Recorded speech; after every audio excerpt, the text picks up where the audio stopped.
Welcome to The Explainer. All right, let's break down one of the most incredible episodes in modern anime. We're going to look at how it builds this insane amount of tension, going from petty hero egos to a legit world-ending threat, all in just a few minutes. So, things kick off with these chilling words from Sitch over at the Hero Association. And get this, he's not asking for their help, he is laying down the law. No guarantee of survival. That line tells you everything. This isn't just another monster popping up downtown. This is something so big that even the planet's best defenders might not walk away from it. But what's so fascinating is that before we even find out what the big bad is, the episode shows us the first real conflict. And it's not some monster, it's the S-class heroes themselves. The very people who are supposed to be saving the world can't even stand to be in the same room with each other. Yeah, the arrogance is just wow. It's on full display from the jump. You've got Atomic Samurai, rank 4, who won't even shake Saitama's hand. Why? Because he's a lowly B-class hero. He's judging him purely on status, with absolutely no clue he's snubbing the most powerful being on the entire planet. And if you thought that was bad, Tornado, the rank 2 hero, takes it to a whole other level. She doesn't just dismiss Saitama, she's openly disgusted by him. It really shows you that the S-Class isn't some noble team. Nope, they're more like a superpowered high school clique, totally convinced that their rank makes them better than everyone else. I mean, this says it all, right? The whole room is basically a powder keg. You have one hero whining about missing a piano recital, and another one threatening to literally crack his skull open. They're so wrapped up in their own little dramas, completely ignoring the fact that the world might be about to end. And you gotta remember who we're talking about here. These aren't just random heroes. They are the top 17, the absolute last line of defense for humanity. So the fact that these guys are the ones being warned that they might not survive, that's what really makes the threat feel so terrifying. So why are they all here? Well, it's not because of a monster that's already rampaging through the city. It's something way, way more ominous. A message from beyond the grave. And right when the tension is at its peak, the show just hits you with this incredible moment of dark comedy. The one person who could see the future with 100% accuracy wasn't taken out by some epic villain. She choked on a cough drop.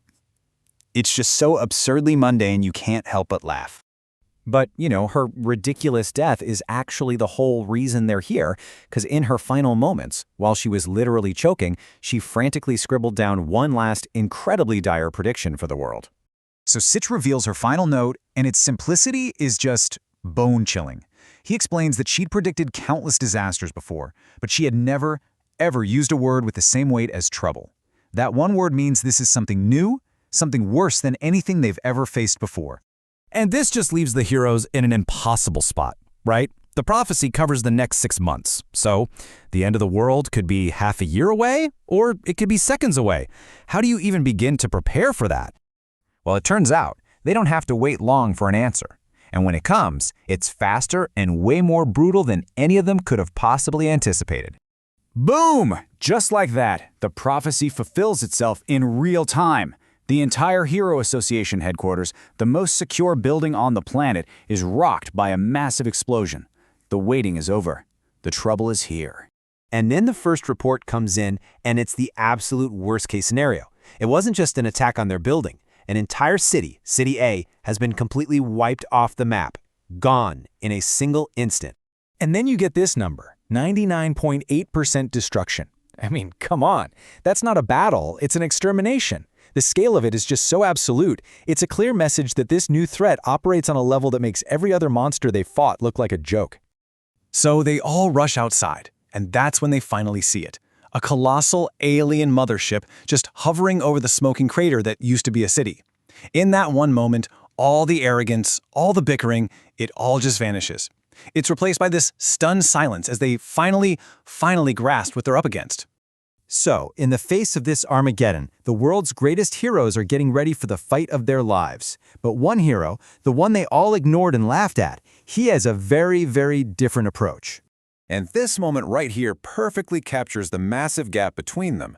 You see the S-Class heroes trying to strategize, debating who fights the ground troops, worrying about how they can't even reach the main ship. And then there's Saitama's plan. It's so beautifully simple, it's terrifying. It flew, so he killed it. No strategy, No fear, just absolute overwhelming power. And then, Genos just delivers the ultimate punchline. While the greatest heroes on Earth are still standing on the ground with their jaws on the floor, the B-class nobody they all ridiculed has already bypassed the entire battle and is on his way to take on the Source directly.